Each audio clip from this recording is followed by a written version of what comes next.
The motion is adopted. There you had it. Last Friday, the House passed the Inflation Reduction Act, a sprawling bill that aims to tackle prescription drug costs, global warming, and raises taxes on billion-dollar corporations.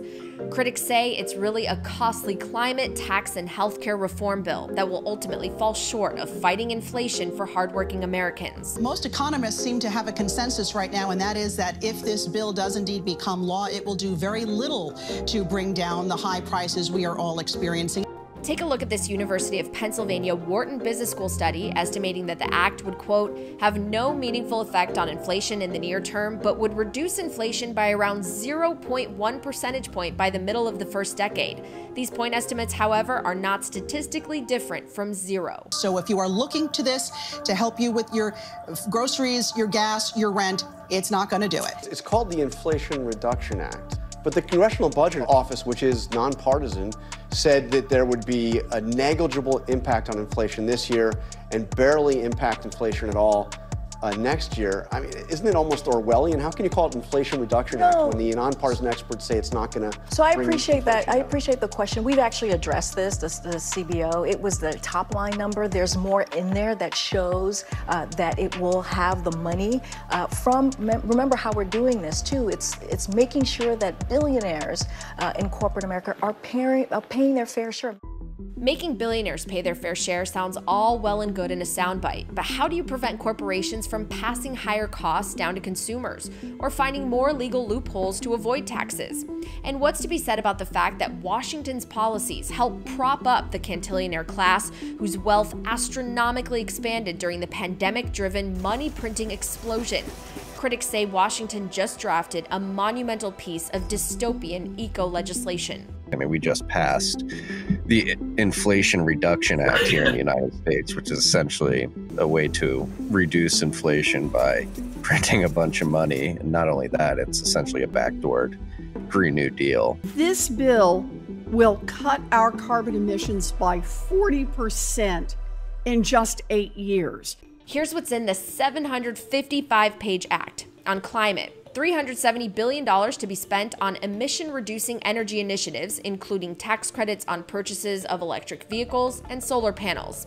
In healthcare, allowing Medicare to negotiate prescription prices for seniors and an extension on subsidies for Americans on Obamacare. And finally, taxes. The bill calls for a new 15% minimum tax on corporations that have incomes of $1 billion or more, plus a 1% excise tax on stock buybacks.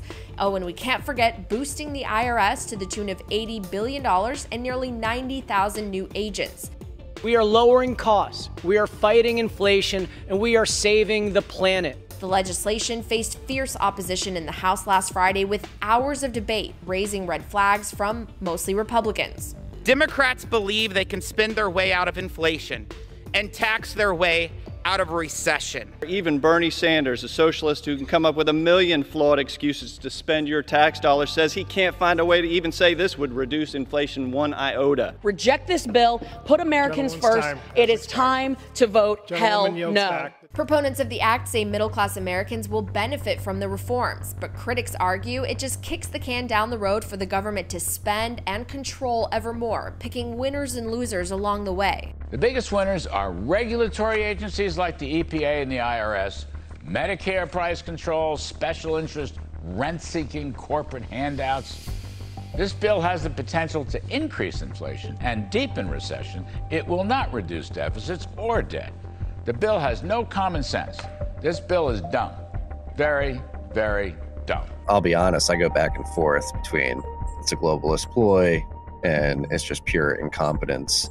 The act also raises questions about how America's economic status will be impacted on a global stage. In order to grow, we need to be productive.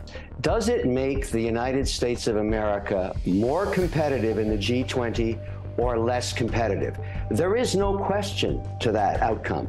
Less competitive. China loves this kind of agreement. They know that the US and other countries will unilaterally disempower. So it's to their strategic advantage. What they do is they have a fossil fuel powered economy, over 80% fossil fuels, which they use to produce unreliable solar panels and wind turbines, which then they want us to mandate. And unfortunately, Joe Biden is playing right into their hand.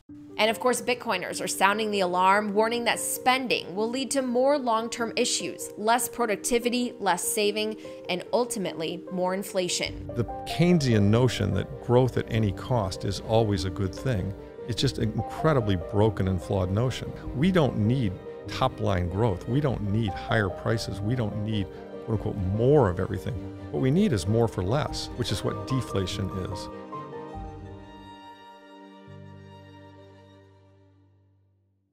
We hope you enjoyed that special report. Make sure that you like and subscribe so that you don't miss out on any hard money content.